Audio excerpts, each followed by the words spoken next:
Happy New Year and happy holidays, everyone. It's Tony Brueski. Today we're taking a look back at some of the most compelling conversations we've had in 2023 surrounding the case against Kouri Richins. Murder in the morning from the Hidden Killers podcast. So if you're ever in a situation where you suspect that your spouse may be trying to poison you, it is time to leave that relationship. I get it.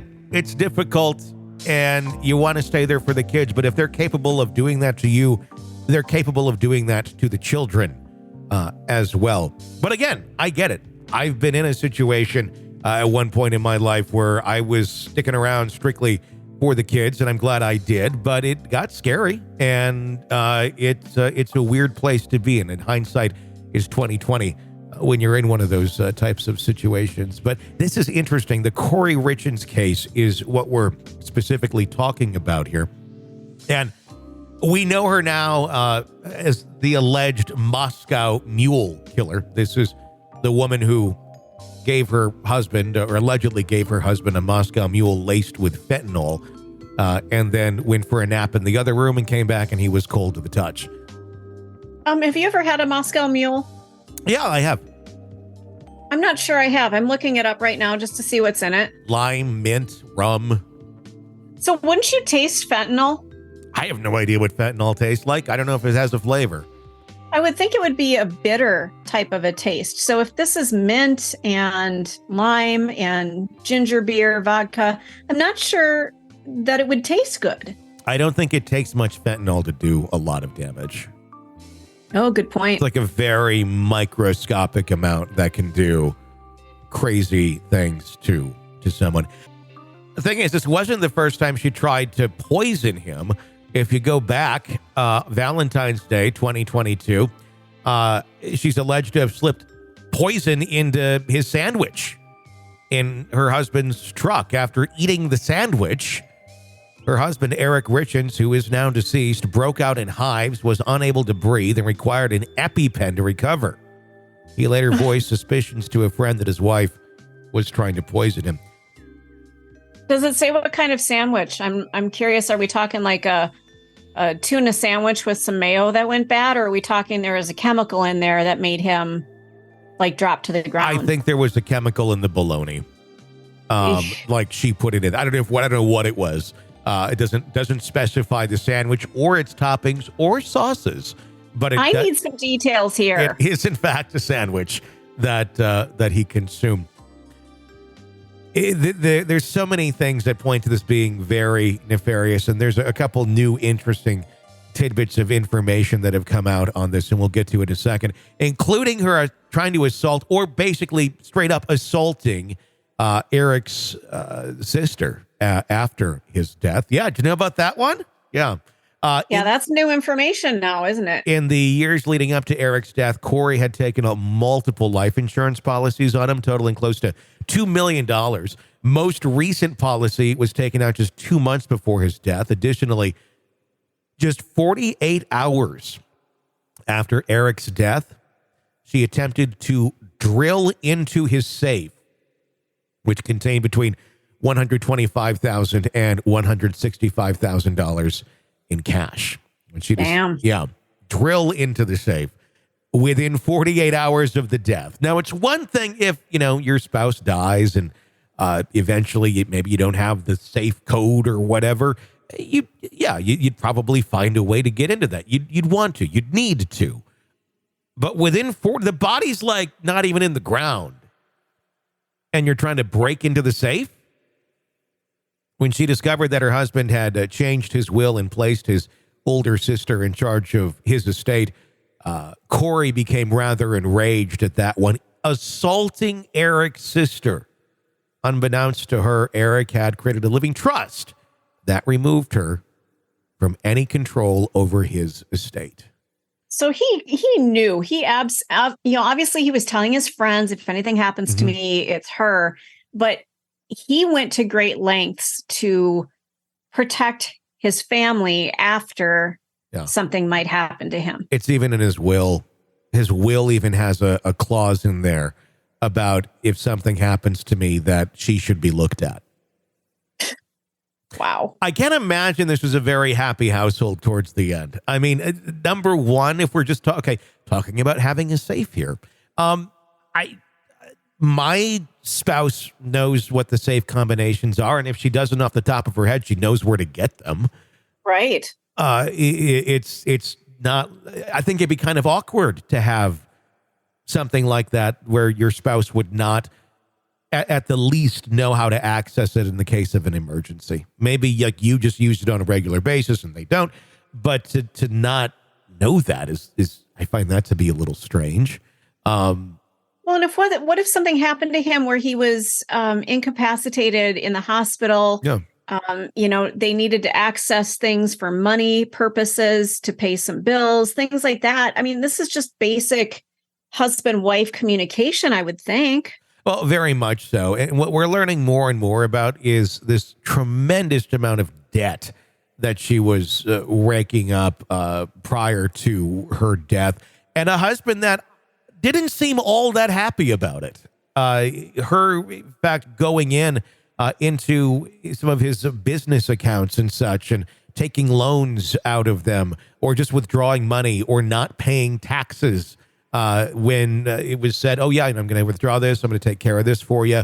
And that didn't happen, taking the money and using it on her own projects and things of that nature.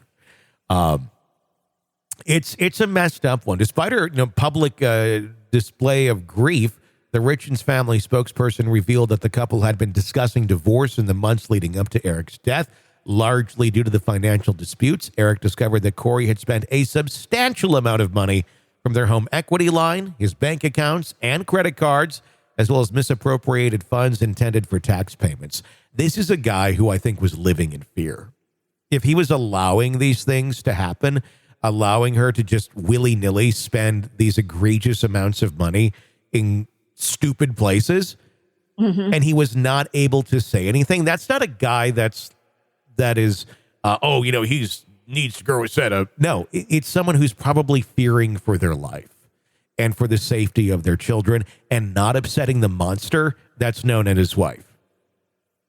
Tell me something, and I'm not asking for my own personal reasons here, but if you've got a husband and wife on the mortgage, can one of them go in without the other's signature and actually get a home equity line of credit without the other one even knowing about it? I don't know the answer to that.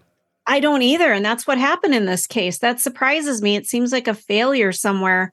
If you've got two people on a document, two people have to sign if something changes. Well, yes, but you talk about that. It probably honestly depends on your bank on how they handle some of those things. Some places are very much like, well, yeah, sure, we know you and this or that. I mean, if you have a joint account, one of the parties can go and empty it.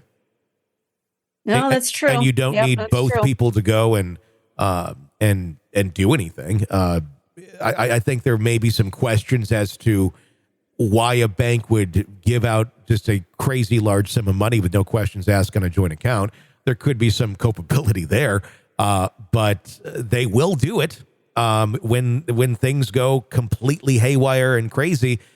It happens, and it's not fun to learn about that. You're like, oh, you did what? The couple's marital strife had caused Eric to consult both a divorce lawyer and an estate planning lawyer.